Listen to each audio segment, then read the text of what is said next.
satu konsep ya yang sudah diamanatkan oleh para pendiri Republik, tapi untuk sebesar-besar. Jadi penguasaan ya resources pada sekelompok orang menurut saya itu tidak bisa dibenarkan. Betul. Tidak bisa dibenarkan. Nah, ini harus bisa dirasakan oleh generasi yang akan datang. Jangan generasi milenial itu menjadi generasi pekerja. Kerja. Ya. Bagaimana mereka menjadi owner? Atau generasi masa bodoh lah, Bang. Inilah perlu kita lakukan pencerahan. Iya. Ya kan? Jadi orang yang masa bodoh dia akan terjajah. Terjajah. Betul. Tapi kita harus ngakuin juga, generasi milenial sekarang itu dia melek informasi. Kenapa? Karena memang kemajuan teknologi. Ya. Mereka lebih cepat mengetahui. Tetapi yang mungkin di sini agak kurang adalah rasa sosial. Karena dengan sistem informasi sekarang itu, umumnya mereka hanya tatap mukanya melalui media, tidak secara muka langsung. Ya, sehingga mereka tidak mempunyai empati kurang menurut beberapa orang. Bersangka demikian. Tapi kita harus tahu, kelompok milenial ini juga tempat ini lebih kondusif untuk untuk ikut serta membangun generasi muda yang lebih maju. Nah, apa kiat-kiat daripada Partai Umat untuk kaum milenial ini? Ya, saya pikir gini, satu hal yang memang kita sadari betul bahwa generasi milenial itu asyik dengan dirinya. Iya. Ya, dia asyik dengan dirinya. Dia larut dengan segala macam. Tapi kita juga harus yakin dan sangat yakin mereka itu juga butuh pengakuan. Iya. Ya, butuh pengakuan. Nah, jadi pengakuan itu harus dilakukan dengan bagaimana mendorong partisipasi. Ya, jadi partisipasi inilah yang kemudian dia merasa, oh ternyata saya dibutuhkan. Ada di situ. Iya. Ya, aku diperlukan. Diperlukan. Jadi bagaimana kita menumbuhkan partisipasi ini? Nah, sama dengan demokrasi. Ya, demokrasi itu kan pilihan kita, ya kan? Demokrasi itu kan bukan tujuan, tapi demokrasi itu adalah pilihan kita. Bagaimana supaya setiap orang bisa ikut terlibat di dalam penyelenggaraan kekuasaan, kan gitu. Nah, nanti kemudian walau itu nanti terbagi di dalam trias politika kah, apalah dan istilahnya, tapi partisipasi. Jadi generasi milenial ini dengan segala kecerdasan, dengan segala keterbukaan, dengan segala minat mereka untuk mencari tahu perkembangan itu tinggi. Bagaimana dia bisa berpartisipasi? Yeah. Karena pada dasarnya nanti dia juga akan merasakan, loh, aku tahu semua, tapi apa yang aku buat? Nah, apa yang aku buat? Di mana aku akan berbuat? Kapan aku akan berbuat? Siapa teman aku untuk berbuat? Yeah. Nah, jadi partisipasi ini yang saya pikir sangat perlu. Ya, oleh karena itu kaum muda itu harus kita libatkan mereka di dalam menjawab masalah-masalah ini, karena biar bagaimanapun kaum muda inilah yang akan menerima proses regenerasi di masa yang akan datang. Jadi kalau prinsipnya kita ini mengajak, memotivasi, mendorong dan kemudian memberikan jalan ya supaya mereka bisa. Jadi jangan dianggap, kalau saya selalu merasa bahwa memang anak muda lah. Iya. Ya. Nah, makanya di umat itu kita mendorong anak-anak muda itu tampil karena memang ini masa depan mereka. Bangsa kita mencoba mengingatkan dari segi ini loh yang harus akan diperjuangkan, dibawakan. Jadi seluruh umat, kaum di negara ini itu harus kita perjuangkan dengan bahasa tadi al-amru bil ma'ruf itu kan sebenarnya amar ma'ruf itu kan bagaimana kita selalu mengingatkan orang supaya ada di dalam koridor-koridor kebaikan dan kebenaran. Iya, betul. Nah, kemudian mencegah kemungkaran itu jangan membiasakan orang. Ya, jangan biasakan orang dia larut di dalam penyimpangan. Betul. What wrong? Gitu kan. Apa yang salah? Kenapa ketika kita bicara amar ma'ruf nahi mungkar itu seakan-akan sekarang ini di-framing seperti sesuatu yang mengkhawatirkan. Iya, mengkhawatirkan. Betul. Justru generasi-generasi milenial yang mereka asyik dengan dunianya, nah kemudian kita sentuh mereka bahwa kamu harus berbuat. Nah, yang saya katakan tadi partisipasi. Jadi demokrasi tanpa partisipasi. itu akan sia-sia. Gitu. Iya. Nah, Pak, Gitu. ini apa namanya? Sekarang ini kan sejumlah parpol sejak pemilu legislatif kemarin maupun pilpres emang menampilkan sejumlah kader mudanya ya, milenial, yang emang ya dalam tanda kutip bisa dibilang nggak beradab dalam menyampaikan visi misi program parpol ataupun kandidat yang diusung gitu ya. Nah ini kan kurang baik bagi pengetahuan politik dan demokrasi di negara kita ya, terutama buat para milenial maupun Gen X ya. Nah kira-kira dari Partai Umat sendiri kiat-kiat apa atau program apa aja yang bisa untuk mendongkrak biar adab ini kembali gitu?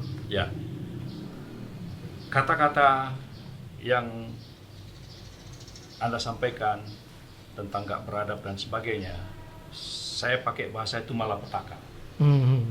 Ya, itu malapetaka bagi peradaban demokrasi. Kenapa? Nah, tentu kita harus lihat sebab bahwa demokrasi kita hari ini bukan demokrasi partisipasi, tapi adalah demokrasi transaksi. Itulah malapetaka. Ya. Jadi kita hilang, ya, merasa kehilangan spirit, ruh kebersamaan itu karena demokrasi kita itu tercederai dengan transaksi. Transaksi itu terjadi, ya, mulai dari instrumen-instrumen, institusi-institusi yang terlibat maupun pelaku-pelakunya. Nah, jadi kalau ada pertanyaan yang disampaikan tadi itu apa, ya kan? Maka transaksi inilah yang harus kita hapuskan. Ya, kan prinsip demokrasi itu kan semua orang sama, Iya. ya kan? Semua orang sama. Coba lihat sejarah kita. Begitu disahkan Undang-Undang Dasar 1945, apakah yang Piagam Jakarta, apakah yang 18 Agustus, itu kan sebenarnya memberi kesempatan kepada semua secara sama. Tapi beberapa tahun kemudian, tahun 50 kan ada Undang-Undang Dasar sementara 50. Kenapa? Itu karena ada bahasa-bahasa, ya, bahasa-bahasa untuk membelokkan apa yang sudah disepakati. Tapi ujungnya apa? Ya, ujungnya apa secara Undang-Undang Dasar 50 itu? Ya kan? Kan terjadi peristiwa G30S, ya. Hasil pemilu 55 dibatalin dengan dekret dan sebagainya. Ujung-ujungnya peristiwa. Nah, dia bilang karena ada transaksi-transaksi ideologi, ya, transaksi-transaksi ideologi yang mencederai. Nah, sekarang demokrasi kita itu tercederai dengan transaksi-transaksi yang dalam bahasa orang bilang kalau ada loyalitas, ada integritas, ya ada isi tas. Kalau ini Bang, konkret Bang, konkret Bang untuk di 2024 itu, kira-kira berapa persen kalau kaum milenial mau dikasih kursi? Nanti dulu. Gimana? Aku kasih season kedua ya. Oh, siap. Iya. Siap. Oke, pemirsa, kita tadi sudah dengarkan, ya kan, naratif dari Bapak MS Kaban, cerita tentang bagaimana anak muda ini bisa mengambil role model. Jadi beliau ini banyak belajar dari para senior-seniornya, yaitu di tokoh-tokoh besar Masumi. Nah, kita lihat bahwa Masumi dulu tokoh-tokohnya anak-anak muda, dan Bang Kaban juga sebagai anak muda waktu itu mengawali karirnya di dunia akademik maupun itu, tetapi tetap melihat role model. Nah, kita Bang Kaban ini hari ini kita datang nih, mudah-mudahan bisa menjadi role modelnya anak-anak muda milenial. Karena kita kasih tahu bahwa asap hutan yang rame ini di Singapura baru berhenti ketika menhutnya Pak Kaban. Setelah Pak Kaban, Kalau berhentinya itu zaman Jokowi. Berhentinya era Jokowi. Karena itu memang beda. Iya, iya. Jadi itu kalau itu tadi Iya. saya harus akui, di zaman Jokowi itu asap itu berhenti. Itu juga sama dengan berhentinya illegal logging. ilegal. Nah, illegal logging itu karena mulai dari presiden, panglima, kapolri dan sebagainya sampai aparat yang paling bawah itu akhirnya mau tidak mau harus perangi itu illegal logging. Iya. Nah, dulu kita asap tidak prioritas. Iya. Ya, karena saya pernah guyon kalau Iya. perkara asap itu. Guyonnya begini, berbelas-belas bulan, ya, berbelas-belas bulan, Singapura itu tidak pernah berterima kasih betul. terhadap udara bersih yang masuk ke sana dari Di Indonesia. Indonesia. Tapi kenapa begitu asap itu masuk ke sana, mereka ribut, komplain internasional, ya kalau mereka nggak suka, ya pulangin aja lah asap itu. Gitu kan. Duitnya mau bang, Itu. para konglomerat yang ke sana. Jadi bahasa saya tuh waktu itu begitu. Jadi masalah asap belum menjadi prioritas utama. Tapi di zaman Jokowi itu jadi prioritas. Jadi paling tidak ada apa istilahnya, ada prioritas Pencegahan. yang dibuat di Prioritas. zaman SBY. Ada berbeda dengan prioritas yang dihadapi di zaman Jokowi. Jokowi. Nah, jadi saya melihat bahwa gini, memang setiap kekuasaan itu dia punya pilihan-pilihan prioritas. Apa yang bisa dia tawarkan, apa yang bisa dia buat untuk kepentingan rakyatnya, gitu ya. Nah, jadi Partai Umat, ya kan, Partai Umat ini yang sudah disampaikan oleh Pak Amin Rais, misalnya bagaimana tanda kutip lah kejahatan kaum oligarki ini. Nah, ya kan, yang akhirnya rakyat kita itu hanya menjadi budak, negara kita itu seperti negara yang terus terjajah secara ekonomi oleh sekelompok orang, kemudian mayoritas rakyatnya terus dalam kesulitan, ya. Bagaimana kaum terlantar, anak-anak terlantar itu mereka dipelihara negara dalam keterlantarannya, kan itu.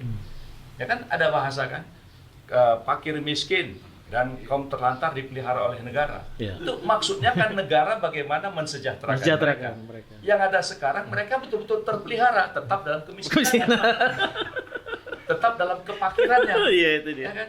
Nah, saya kira Partai Umat ya dengan prinsip tadi bahwa bagaimana seluruh sumber daya alam yang dimiliki oleh bangsa ini itu harus kita distribusikan untuk sebesar-besar kemakmuran rakyat melalui satu, penata undang-undang, membangun sistem dan mempersiapkan orang. Siapa orang-orangnya? Generasi milenial. Iya. Ya, jadi generasi milenial itu harus diberi kesempatan Tuh. yang seluas-luasnya untuk mereka terlibat, mereka berpartisipasi di dalam membangun Bangsa ini. Ya, jadi kita harus buka. Ya. Jadi dengan Ridho sebagai ketua itu merupakan sebuah sinyal. Sebuah simbol bahwasanya kaum muda yang cerdas, kaum muda yang punya integritas, kaum muda yang memiliki spirit untuk memajukan bangsa ini itu harus bersama-sama membangun. Saya pikir udah waktunya. Udah waktunya.